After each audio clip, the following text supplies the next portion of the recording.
Tá? Começando aqui a gravação, então. E, juntamente com isso, vou fazer aqui um compartilhamento de tela. Vocês estão vendo minha tela agora?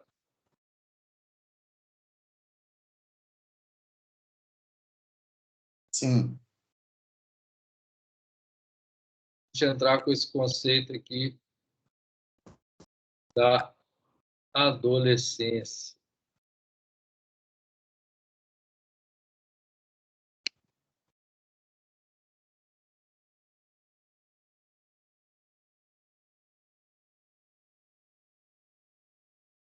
Então, para ilustrar um pouco, né, essa caminhada nossa, vamos começar, então, a demonstrar que a questão da adolescência ela se passa levando em consideração a psicologia do desenvolvimento. Então, num primeiro momento, a gente teria a primeira fase, que seria a fase da infância, né? E a partir da psicanálise, ela é retratada a partir dessas questões relacionadas às fases de desenvolvimento, que passaria pelo autoerotismo, pelo narcisismo primário, pelo narcisismo secundário,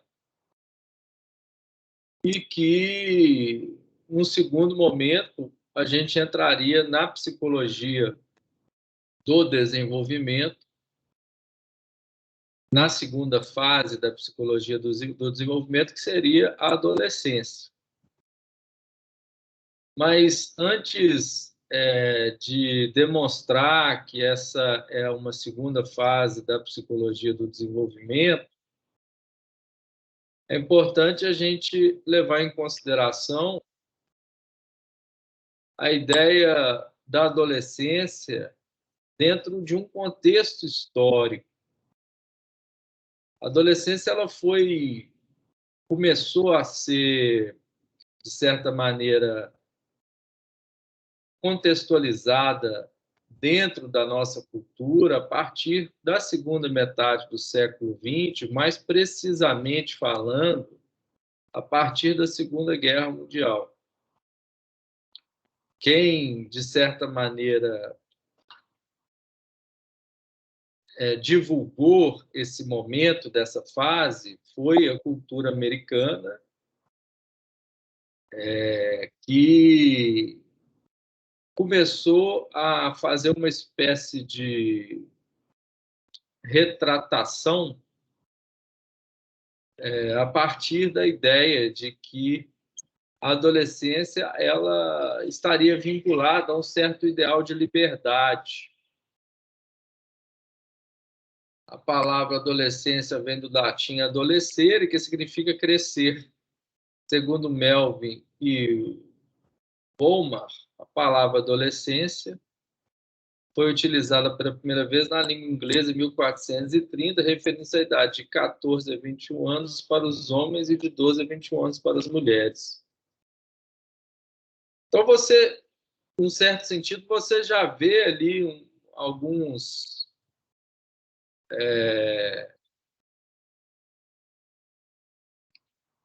alguma contextualização da questão da adolescência antes da Segunda Guerra, no final da Segunda Guerra, mas ela vai começar a tomar um corpo maior, principalmente a partir desse momento, tá? No final da Segunda Guerra. Mas ela já aparece com certos relampejos aí, na Idade Média, no aparecimento da modernidade, mas vai ser tratada de uma maneira mais forte, mais efetiva a partir da Segunda Guerra Mundial. Na Idade Média, o indivíduo vivia em comunidades feudais, as quais se constituíam como um ambiente bastante familiar, onde todos se conheciam. Os papéis, tanto de gênero quanto profissional, eram determinados pela comunidade. Grossman escreve que, nessa época, o desenvolvimento era entendido como um fenômeno quantitativo e não qualitativo. as crianças e adolescentes eram considerados adultos em miniatura. Então, tanto para a gente pensar a questão da infância e a questão da adolescência, o que está em jogo ali é essencialmente a ideia de que esse momento, né, da infância e da adolescência, eles são construções sociais, tá? São construções que ocorreram desde um certo contexto sócio-histórico, principalmente com o aparecimento da modernidade. No caso aí, a adolescência, ela aparece, a infância, ela aparece juntamente com a constituição dos estados modernos e a própria questão da pediatria, da pedagogia, ela aparece também dentro desse contexto, né? Então a gente teria as ciências que estudariam a questão da infância, ela aparece juntamente com o aparecimento da modernidade e o aparecimento dos estados-nação, a partir principalmente da ideia de que o Estado ele deveria cuidar das suas crianças porque as crianças serão os adultos do futuro. Para entender isso melhor, é importante a gente pensar na frase de Wordsworth, que diz que a criança é o pai do homem. Essa frase ela remete à ideia de que é importante cuidarmos das crianças para termos adultos que vão garantir a segurança do país e uma certa condução do país, né? Então, por isso que a ideia de infantil ela começa a ser muito mais uma preocupação com o aparecimento da ideia de Estados-nação. Então, em seguida, né, então aí a gente poderia pensar aí que a ideia de infantil aparece a partir do século XIX, né, entrada no século XVIII, século XIX, essa passagem da Idade Média para a modernidade e o aparecimento das grandes instituições, da escola, dos hospitais, a formação da ideia de família, né, que, de certa maneira, isso não apareceu de uma maneira tão evidente na organização social da época medieval. A estrutura familiar, regida pelas questões dos papéis de pai, mãe, filhos, dentro de um determinado espaço arquitetado para as finalidades familiares, ela começa a aparecer a partir da modernidade. No período medieval, quem tiver a oportunidade, inclusive, de entrar no espaço virtual de um castelo, por exemplo, vocês vão ver que as cenas da intimidade elas apareciam dentro do grupo social. Não existia essa divisão entre pai, mãe, filhos, avós, netos. Então, esses papéis eles vão começar a ficar muito mais definidos a partir da entrada na modernidade, principalmente a ideia de infantil, e juntamente com isso, né, toda a psicologia da infância, toda a psicologia do infantil começa a pensar essas fases, e a gente tem o século XX talvez como o momento mais fecundo dos estudos da psicologia infantil, né? Se a gente for ver as produções de Piaget, Vygotsky, o próprio Freud, que trabalhou essa concepção de que existe sexualidade na infância, isso vai ficar mais evidente nos estudos presentes no século XX. E, juntamente com isso, a gente teria, num segundo momento, né, na segunda metade do século XX, o aparecimento da adolescência como um conceito e algo que passa a ser um objeto de estudo dentro da cultura ocidental, se diferenciando, né? Criando mais um momento dentro da psicologia do desenvolvimento, que seria a ideia de adolescência, para depois a gente pensar um terceiro momento, né, com relação à questão da juventude e depois da vida adulta, e depois da vida adulta, o momento, né, da velhice ou da vida, né, dos idosos. Então, essa seria a psicologia do desenvolvimento orientada para uma perspectiva darwinista desenvolvimentista. Quem trouxe essa concepção de desenvolvimento, num primeiro momento, foi o discurso da biologia, principalmente orientado pela perspectiva darwinista de desenvolvimento, que vai influenciar a chamada psicologia do desenvolvimento. E que, num certo sentido, a psicanálise vai questionar essa ideia de desenvolvimento quando ela vai trazer a ideia de estrutura, que são conceitos, vamos dizer assim, que se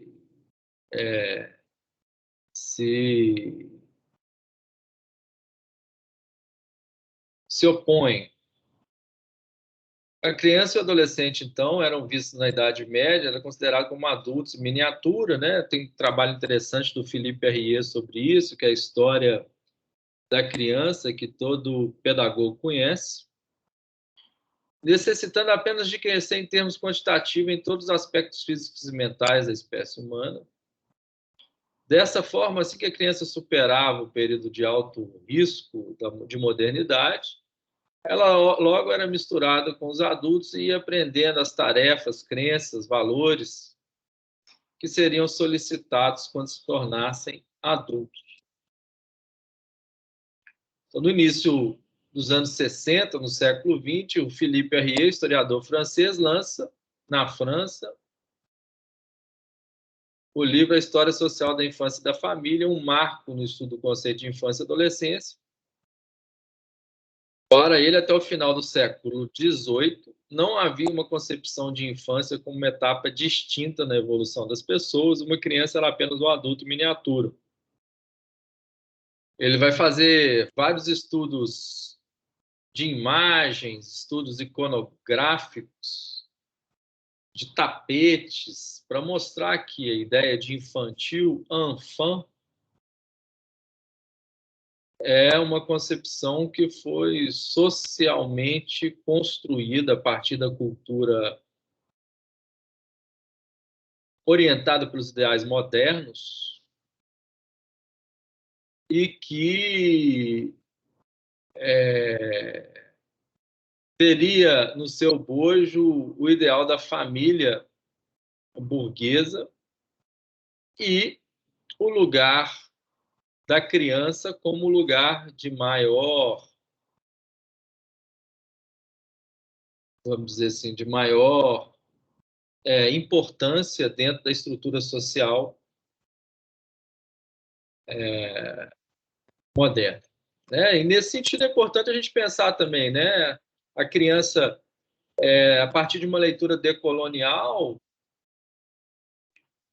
importante a gente ver que o próprio discurso das colônias colocam as crianças, a criança branca, o menino heteronormativo, cristão, dentro desse modelo de família, né? E que hoje em dia a gente, a partir do olhar decolonial, a gente tem um olhar bastante crítico a esse discurso que vai reproduzir formas de poder dentro da estrutura social moderna.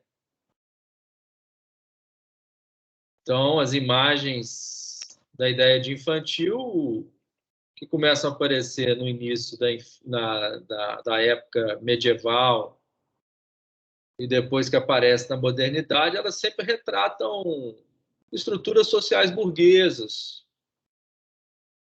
com a criança branca, heteronormativa, por parte da imagem central dos relatos pesquisados por Philippe Arrier, e que a gente vai ver que reproduzem, a partir de discursos colonizadores, uma forma de infantil que condiz, né, com o modelo europeu colonizador. Para ele, até o final do século XVIII, não havia concepção de infância como uma etapa distinta, né, da evolução das pessoas. Uma criança era apenas um adulto miniatura. Assim, elas participavam normalmente de todas as atividades familiares, fosse o nascimento de uma criança, a morte de um parente, ou fossem as atividades cotidianas.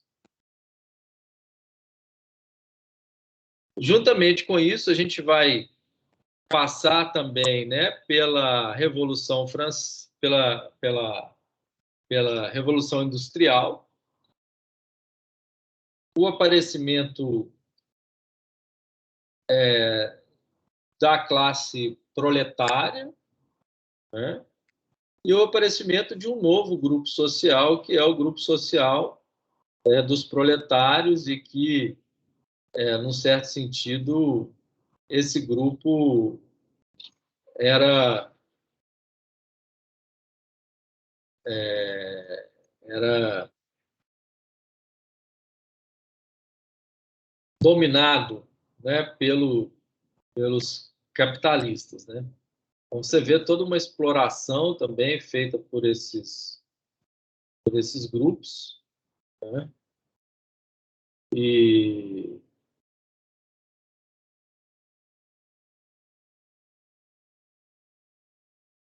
e como que, né, depois as crianças, elas inclusive tinham que trabalhar uma jornada de trabalho descomunal, 20 horas, e que depois a gente vai ver o aparecimento das garantias de direito.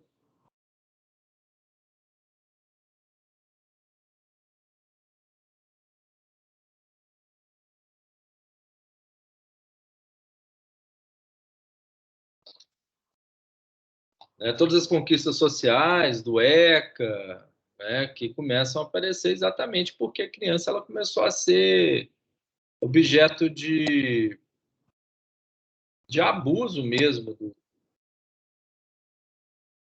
da lógica capitalista, né?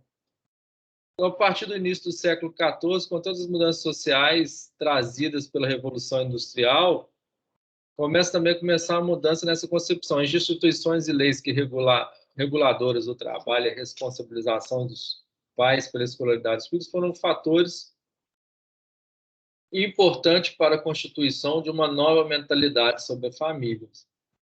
As crianças passaram a ser excluídas do mundo do trabalho e das responsabilidades, e com isso foram se separando do mundo dos adultos, surgindo o conceito de infância como um período de desenvolvimento com características próprias. A distinção entre criança e adultos faz parte de uma percepção de que há um período intermediário, com características também particulares, a adolescência.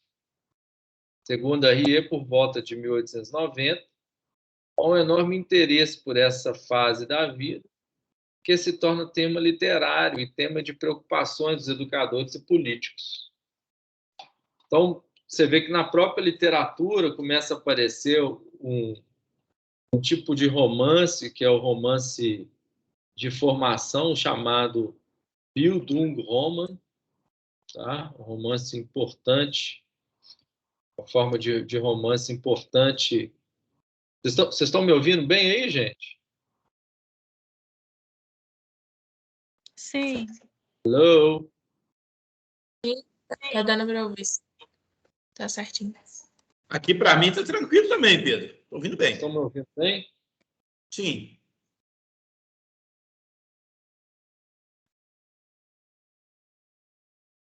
Gente, vocês estão me ouvindo bem?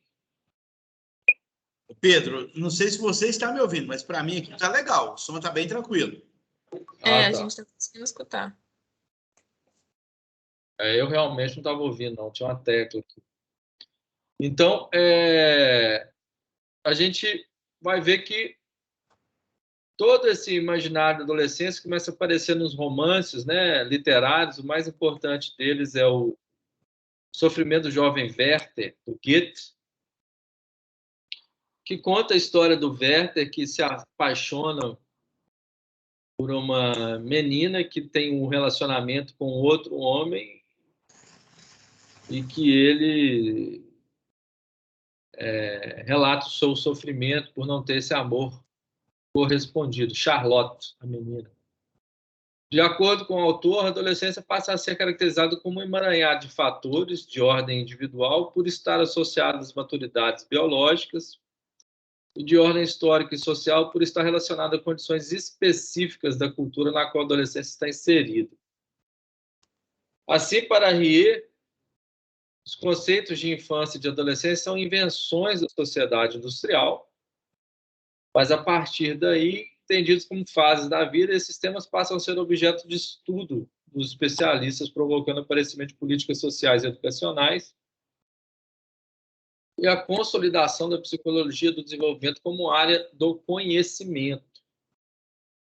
Então, vamos dizer assim, essa disciplina, né, psicologia do desenvolvimento, essas disciplinas que vocês estão tendo aí durante o curso de pedagogia, elas existem exatamente porque o século XX se debruçou no estudo do comportamento infantil e procurou compreender, né, os fenômenos de aprendizagem, os fenômenos de afetividade, os fenômenos da própria construção da subjetividade da infância a partir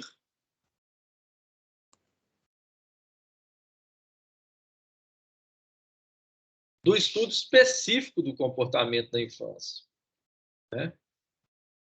E, juntamente com isso, a gente vai ver o aparecimento então, de uma ciência, né, da psicologia do desenvolvimento, da psicanálise, da psicologia sócio-histórica, da psicologia da epistemologia genética, do Piaget, da psicologia comportamental, da neurociência, né, uma gama de leituras, da psicomotricidade, então uma gama de leituras e de abordagens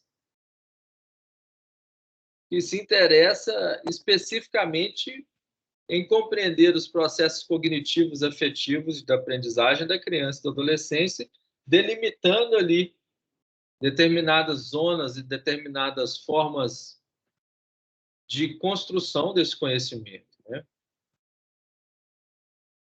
Segundo a Organização Mundial de Saúde, OMS, a adolescência, então, passa a ser um período da vida na qual acontecem diversas mudanças físicas. Aí, a OMS, né, que é esse órgão, ela um órgão mundial, então ela começa a criar um conhecimento do que ela entende como adolescente, e isso vai impactar as políticas públicas e os direitos da criança e do adolescente. Por exemplo, o ECA, né, o Estatuto da Criança e do Adolescente. Começa aos 10 e vai aos 19 anos, então a adolescência seria isso. No Brasil, para o Estatuto da Criança e do Adolescente, ela começa aos 12 e vai até os 18 anos, provavelmente para coincidir com a maioridade penal brasileira. Mas que mudanças físicas, psicológicas e comportamentais seriam essas? A primeira mudança observada, geralmente, diz respeito às mudanças físicas. É o período de um acelerado crescimento da estatura. O corpo do adolescente muda tão rápido, tão radicalmente, que não dá tempo para ele se acostumar com as modificações. O mais comum é encontrarmos adolescentes com posturas desengonçadas, movimentos pouco harmônicos dos braços e pernas, resultando no caminhar fora do ritmo.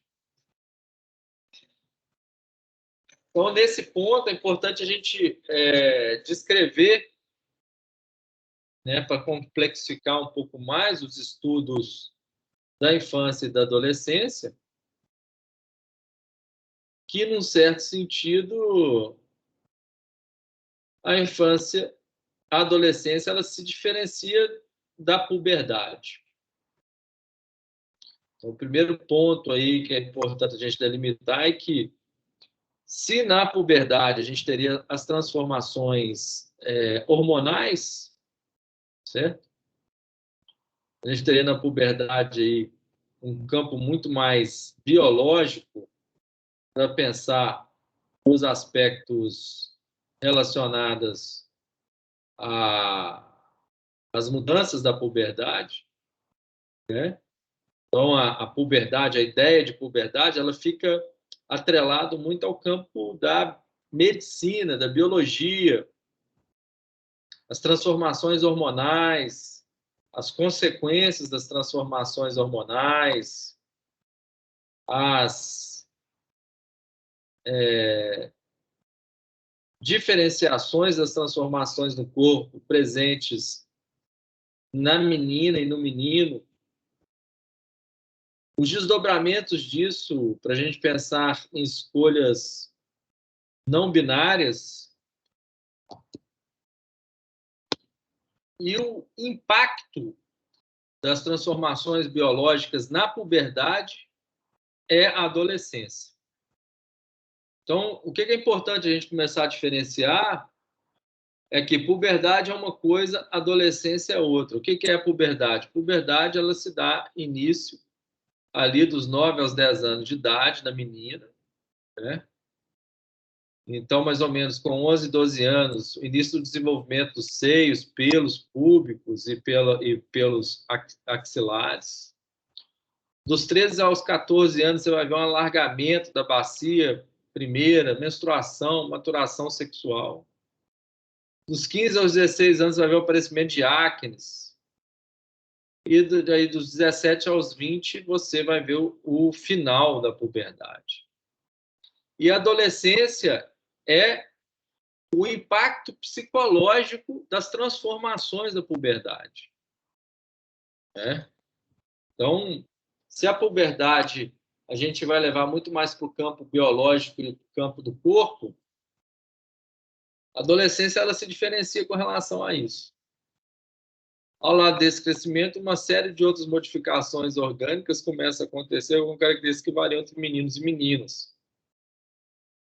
Começam a aparecer os chamados caracteres sexuais secundários, das meninas, o surgimento das mamas, dos meninos, o aumento dos testículos, em ambos o desenvolvimento dos pelos pubianos. A partir dessas modificações orgânicas, começa uma fase chamada puberdade. A puberdade, então, não é o mesmo do que a adolescência, mas ocorre dentro da adolescência e marca organicamente o início da preparação do sujeito para a procriação. A idade do início da puberdade também varia em função do sexo. No menino ocorre em torno dos 12 aos 14 anos, nas meninas entre os 10 e os 13 anos. Então, vamos dizer assim, essa diferenciação, né, que começa no primeiro momento no campo biológico, no primeiro momento no corpo, que é a puberdade. Então, nesse sentido, é importante a gente frisar de que a puberdade ela é anterior à adolescência. No segundo momento, você vai ver a resposta psicológica para essa mudança, que seria a adolescência. É por isso que um dos estudiosos mais importantes da adolescência, que é o Maurício Nobel, ele define de síndrome normal da adolescência como uma representação desse fenômeno. A definição de um normal ou anormal para ele não significa estar identificando algo patológico, mas serve somente para facilitar a compreensão desse período da vida. Vamos analisar suas características psicológicas. Né? Então, o que começa a acontecer para a gente pensar mais no campo da adolescência? Alguém aqui lembra um pouco da adolescência? Ou ainda está, né? Alguns e algumas de vocês ainda estão. Fala aí como é que foi um pouco a adolescência de vocês.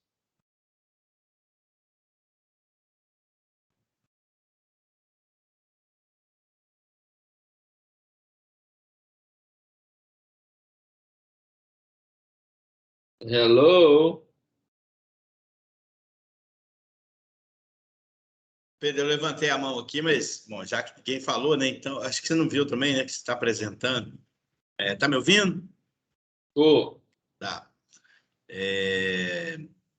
Minha adolescência foi numa época muito estranha, muito diferente dessa de hoje. Já estou com 50 anos e eu experimentei algumas sensações muito diferentes do que a molecada que a gente vê hoje, meus alunos lá na escola, que eu dou aula para curso técnico, a gente vê a dinâmica de vida deles é muito diferente da nossa. O acesso à informação, qualquer tipo de informação, seja ela da formação técnica ou a formação pessoal de vida, segue uma dinâmica completamente diferente para que a gente teve, que eu experimentei. Tínhamos muito pouca orientação para como que a vida era, para como que as coisas aconteciam, né? Muitas vezes você tinha que buscar a informação por conta própria. A experimentação era muito mais intensa e muito mais comum do que essa molecada de hoje em dia. Então, assim, fica até um pouco de saudosismo, né? Falar, porque a gente experimentou as coisas muito vivamente. A gente não tinha uma televisão, não tinha. A gente vê hoje aí no YouTube vídeos, qualquer coisa que você queira ver ou que você queira aprender, você digita no YouTube aqui e acha. E a gente não tinha isso. Então, essa busca nossa era muito mais intensa, né, para entender como é que o nosso corpo funcionava, o que estava mudando em nós, né, essa questão da nossa autoimagem. A construção de hoje é diferente, a gente não tinha esse padrão homogêneo de beleza, né, o padrão social de beleza, todo mundo era quem era. Sabe, assim, eu experimentei uma diferença muito grande e contrasta muito com o que a gente tem visto nessa juventude de hoje. A minha juventude foi uma juventude diferente. Isso aí, obrigado pelo depoimento. E aí, mas como que a gente percebe aí, de uma forma geral, né? Busca de si mesmo e da identidade. Então, o Freud ele tem uma formulazinha bem interessante, gente, que nós que somos aí estudiosos da teoria freudiana, né, que esse curso aqui a gente tem se debruçado bastante aos textos do Freud, ele traz no último ensaio, tá, os 3 ensaios sobre a teoria da sexualidade que vocês já conhecem bem, o último ensaio é as transformações da puberdade. Ele usa a palavra puberdade. A gente tem várias traduções desse trabalho, as transformações. Alguns tradutores, inclusive, usam a palavra as metamorfoses. É sempre bom a gente lembrar, né, que metamorfose é aquele movimento, né, aquela palavra que quer dizer aquele sujeito que se metamorfoseia, né? Vamos pensar numa lagarta que entra dentro de um... Como é que chama o lugar lá que a lagarta entra? É um casulo, né? A gente fala que ela é Casulo. risálida. Exatamente. Então, vamos pensar na lagarta que entra no casulo e que depois ela vai sair do casulo em forma de uma borboleta. Então, acho que essa é a melhor metáfora para a gente pensar a questão da adolescência.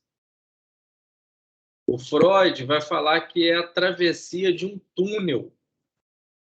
Tá? Nesse ponto, ele traz uma ideia fundamental. Para isso, eu convido vocês para lerem novamente o terceiro ensaio. Ele vai falar que a pulsão, ela até a adolescência, ela era uma pulsão que não se manifestava, ela estava latente, estava retida. E que com a entrada da adolescência, a gente vai ter um giro pulsional que vai aparecer uma nova maneira da gente compreender esse fenômeno, que passa pela questão da escolha de objeto, ou seja, a entrada na adolescência demonstra também a entrada na própria sexualidade, no sexual. É exatamente o momento onde o sujeito ele vai confrontar com a questão sexual. É por isso que o Freud, quando ele começa a trazer a ideia de que existe sexualidade na infância, isso foi bastante questionado pelos teóricos da época, porque eles pensavam que a sexualidade ela existia apenas na entrada da adolescência, mas sexualidade na infância era alguma coisa difícil de admitir. Porque a sexualidade na infância ela é muito ingênua, né? Muito pouco palpável se a gente compara com a adolescência, onde o sujeito ele vai ser ali parasitado pela questão sexual, contaminado pela questão sexual, e essa questão sexual vai ser, de certa maneira, muito mais fácil de ser comprovado. Então, é esse momento da escolha de objeto é que o sujeito vai passar por um tipo de experiência consigo mesmo, que é como que eu gozo. Que tipo de satisfação eu tenho, que tipo de desejo eu tenho, que tipo de prazer eu tenho. Então, juntamente com todas as transformações da puberdade que se dá no campo biológico, nós também temos as transformações no campo da sexualidade, onde o sujeito ele vai ser convocado a ter que responder a essas questões que aparecem na sexualidade. Um corpo que não é dele, um corpo diferente, um corpo que ele vai ter vergonha da voz, ele vai ter vergonha dos seios, ele vai ter vergonha do cabelo, ele vai ter vergonha da espinha. Será que ele está olhando para minha espinha? Será que essa pinta aqui está me incomodando? Ou seja, um desconforto ali do nível corporal. Os jovens passam horas e horas em frente do espelho, comparando-se uns aos outros, buscando um padrão de normalidade e de aceitação. Nós vamos ver também uma tendência grupal muito grande. Então, nesse sentido, os laços que, de certa maneira, funcionavam bem a partir do eixo familiar, né? Principalmente a partir da figura da família, eles vão ser um pouco enfraquecidos, e os adolescentes vão começar a se preocupar mais com as outras tendências grupais, e essas tendências grupais vão começar a formar as chamadas tribos, né? Eles começam a se identificar entre si, né? Os skatistas, os emos, os que gostam de jogos, os que gostam de música, os que gostam de futebol, de esporte, os que gostam de literatura. Então, a importância também da tendência grupal e da formação dos grupos sociais. A busca da identidade da adolescência faz com que ele recorra a um comportamento defensivo, a busca pela uniformidade que pode lhe oferecer segurança e autoestima. A partir daí surge o espírito de grupo. O grupo é um processo massivo de identificação coletiva. Basta olhar para um grupo de adolescentes, as vestimentas são semelhantes, o modo de falar, às vezes criando um idioma próprio. Os lugares frequentados, interesse, tudo é absolutamente semelhante. Nesse caso, o jovem se identifica muito mais com o seu grupo do que com os familiares. No grupo, ele sente-se reforçado e apoiado em suas ansiedades. Daí porque a vivência grupal é de fundamental importância. O grupo se constitui na transição necessária entre o mundo familiar e o mundo adulto. A gente vai ver tendências de intelectualização, né? Uma mudança também da questão da corporeidade, tendências religiosas, uma religiosidade excessiva. Por exemplo, eu tive minha época na adolescência de identificar com a cultura oriental. Uma evolução sexual. Nesse ponto, essa mudança do autoerotismo ou da sexualidade latente para uma sexualidade com objeto. Observa na adolescência uma oscilação entre a atividade do tipo masturbatório, começo dos exercícios genitais, que se inicia e se forma basicamente de forma exploratória até evoluir para a verdadeira genitalidade procriativa. Nesse ponto também, gente, é importante a gente pensar no impacto disso, né, para as pessoas que têm uma sexualidade fora da heteronormatividade. Então, você vê algumas pessoas que, vamos dizer assim, que vivem um certo conflito porque têm uma dificuldade de manifestarem a sua sexualidade, principalmente as sexualidades que não são heteronormativas. Ao aceitar a sua genitalidade, o adolescente começa a buscar por um par. É a fase das grandes e definitivas paixões que representam todos os aspectos dos vínculos intensos e frágeis das relações interpessoais do adolescente. A curiosidade sexual pode se manifestar pelo interesse pelos serviços pornográficos e mesmo por experiência de ordem homossexual. O exibicionismo, o voyeurismo se manifesta nas vestimentas, nas maquiagens das meninas, nas atitudes durante jogos e festas. Começam os contatos superficiais, depois profundos e mais íntimos, que preenchem a vida sexual. Atitudes reivindicatórias, uma tendência da pulsão, né? Como a gente já sabe, essa pulsão exibicionista e voyeurista também aparece, né? Daí o uso excessivo da imagem, presentes nos dispositivos celulares. Tais atitudes mostram, muitas vezes, configuram em resposta às restrições impostas pela sociedade. Elas são a consolidação do que vem ocorrendo no pensamento, as instituições e fantasias conscientes que se reforçam nos grupos, fazem com que essas atitudes se transformem em pensamento ativo, em uma verdadeira ação política cultural. Muitas vezes as perdas são vividas como não sendo deles, mas da sociedade, dos pais, da família.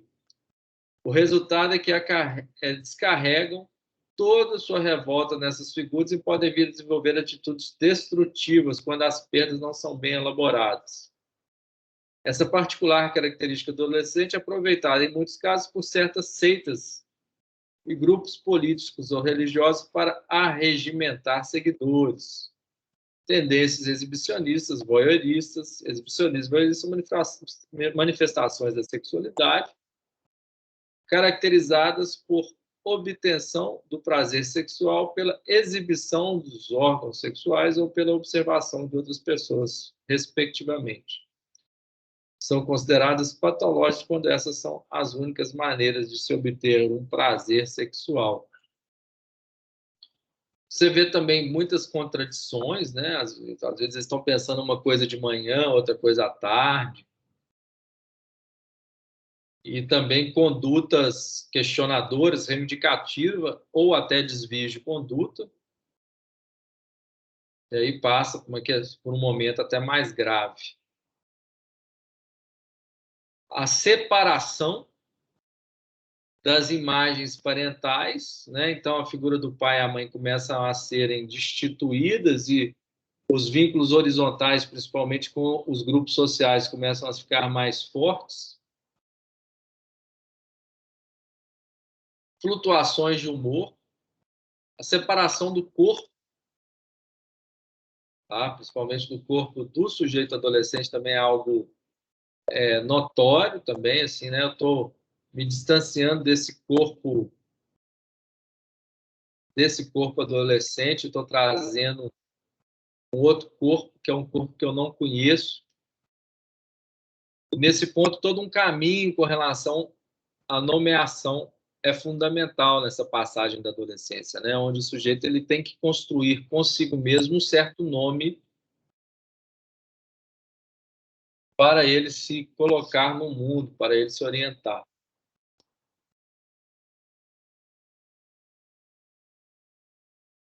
Tá certo, gente? Tem alguma pergunta, alguma dúvida? Com pouca gente, né? Cada vez a turma está cada vez menor, hein? O que está acontecendo? Galera, aí tem ritmo de festa já, professor. Só já está aí chutando balde, né?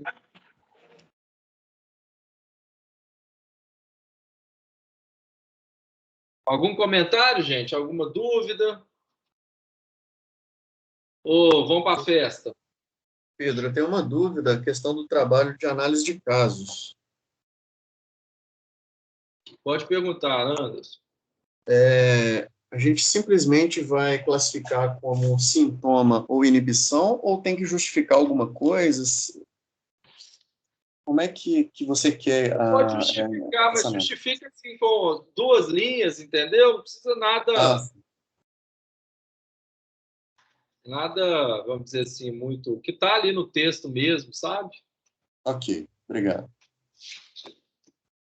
Tá dando para fazer? Não comecei ainda não, vou pegar nas férias, vai ser melhor. Entendi.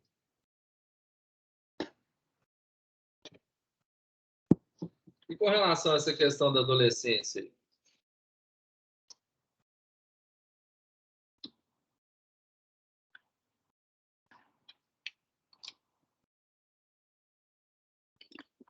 Alguma dúvida?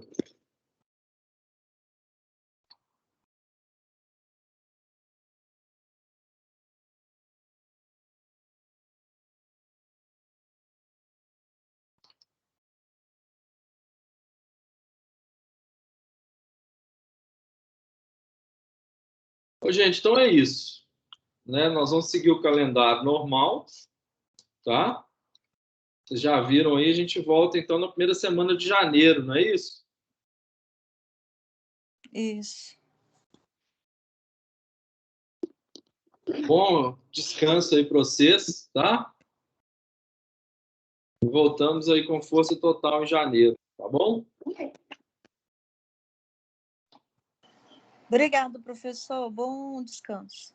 Tá, joia. Um abraço. Pedro, acabou, né? Minha conexão caiu aqui, eu fiquei quase 2 minutos fora. Acabou. Você quer falar alguma coisa, pô? Não, legal, é só porque eu fiquei 2 minutos fora aqui, mas reconectei. Beleza, então um grande abraço para você, bom final de ano, bom descanso aí. Feliz Natal, Ano Novo, tá? Esperamos coisas melhores aí no ano que vem. Um abraço, tchau. Um abraço, galera.